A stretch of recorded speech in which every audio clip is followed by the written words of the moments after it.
एक ऐसी महान शख्सियत ने जन्म लिया जिसने भारत के इतिहास में अपनी एक अलग छाप छोड़ दी और तमाम शोषित, वंचित, पीड़ित दलितों के लिए एक नया मुकाम लाके खड़ा कर दिया।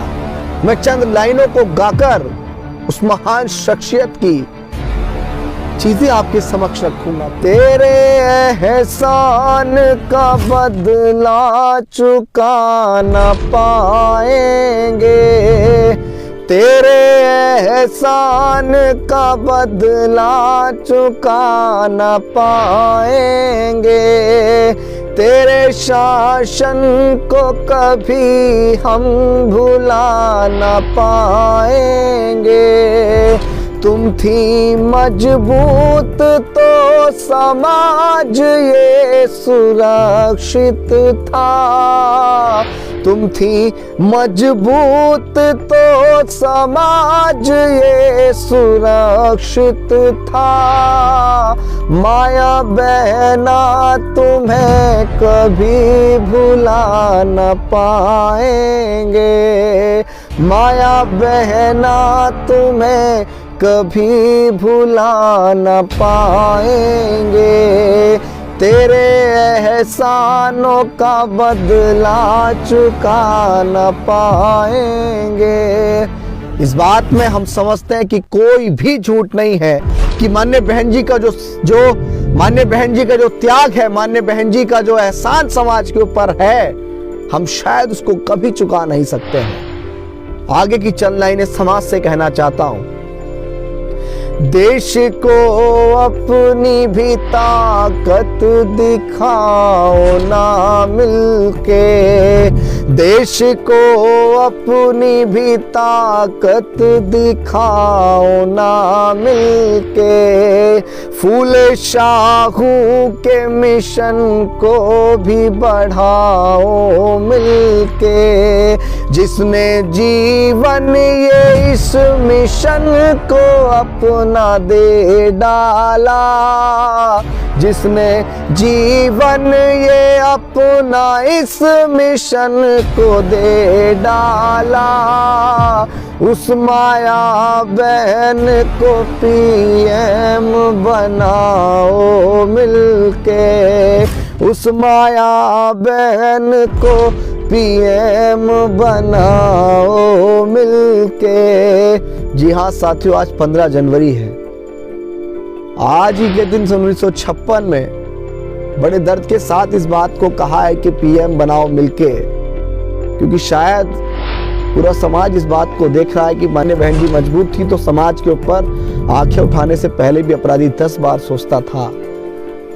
साथियों, आज ही के दिन 15 जनवरी 1956 को उत्तर प्रदेश के जनपद बुलंदशहर के गांव बादलपुर के अंदर एक लड़की ने जन्म लिया था, जो आज जनपद गौतम बुद्ध नगर के अंदर आता है।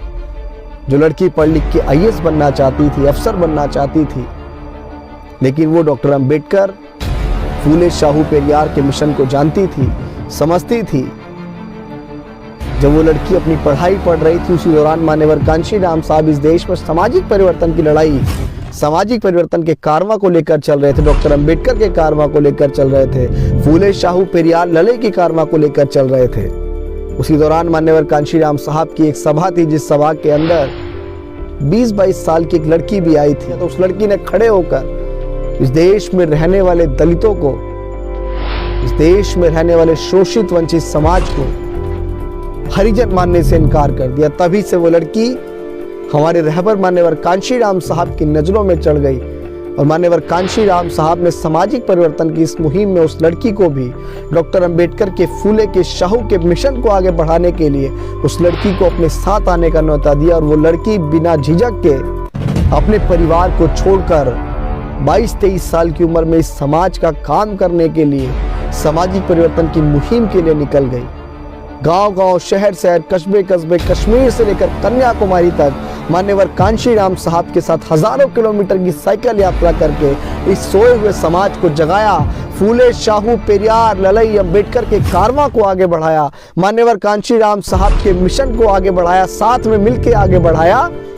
और एक समय आया कि मान्यवर कांशीराम साहब ने DS4, बामसेफ और तमाम संगठनों के बाद 1984 में मान्यवर कांशीराम साहब ने एक पार्टी का गठन किया जिसको हम बहुजन समाज पार्टी के नाम से जानते हैं। धीरे धीरे पार्टी जैसे ही आगे बढ़ती गई, एक समय आया कि मान्यवर कांशीराम साहब ने उस लड़की को अपना उत्तराधिकारी घोषित कर दिया और वो लड़की समाज के लिए पूरी ईमानदारी से काम करती रही। देश में शोषित, वंचित, सोए हुए समाज के लिए, जिन लोगों को कभी अधिकार नसीब नहीं हुए, उन लोगों को अधिकार दिलाने के लिए वो निरंतर समाज के अंदर काम करती रही। फूले शाहू पेरियार, ललाई अंबेडकर के मिशन को आगे बढ़ाने के लिए काम करती रही। और एक समय आया 1995 में वो लड़की देश की पहली दलित मुख्यमंत्री बनकर आई। जी हां साथियों, जो एक के बाद एक उत्तर प्रदेश की 4 बार मुख्यमंत्री बनी। मैं बात कर रहा हूं देश में रहने वाले तमाम शोषित, वंचित, पीड़ित बहुजनों की सबसे बड़ी नेता, दुनिया की 10 ताकतवर महिलाओं में शुमार, सम्मिलित आयरन लेडी के नाम से जाने जाने वाली हमारी आपकी सबसे बड़ी नेता आदरणीय माननीय बहन कुमारी मायावती जी। साथियों, आज 15 जनवरी है, आज उनका जन्मदिन है। जितना मुझे याद है माननीय बहन जी शायद 68 साल की हो जाएंगी, 68, और आज भी वो निरंतर समाज के लिए काम कर रही हैं। कम ज्यादा हो सकता है, लेकिन आप त्याग को और बलिदान को नहीं भूल सकते हैं। जिस दौर में माननीय बहन जी ने परिवार छोड़ा, उस दौर में लड़कियां अपने घर से बाहर भी नहीं निकलती, और माननीय बहन जी इतने बड़े समाज का, इतना बड़ा मिशन का बीड़ा उठाकर निकल पड़ी। एक बार फिर से पुनः आप सभी को 15 जनवरी माननीय बहन जी की जन्म दिवस की बहुत बहुत बधाई, हार्दिक मंगल कामनाएं। इस दिन को समाज के तमाम लोग जन कल्याणकारी दिवस के रूप में भी मनाते हैं, तो आप सभी को जन कल्याणकारी दिवस की भी बहुत बहुत बधाई और हार्दिक मंगल कामनाएं। इस खबर को देखने के बाद क्या है आपकी राय, नीचे दिए गए कमेंट बॉक्स में दीजिए अपनी राय। ऐसी तमाम बड़ी खबरों को देखने के लिए जुड़े रहिए हमारे साथ। खबर अच्छी लगे तो लाइक कीजिए और शेयर कीजिए, और हाँ, चैनल को सब्सक्राइब कर घंटे वाली बटन को दबाना ना भूलिए। फिर आते हैं आपके बीच कुछ खास खबरों के साथ। तब तक के लिए नमस्कार, जय भीम।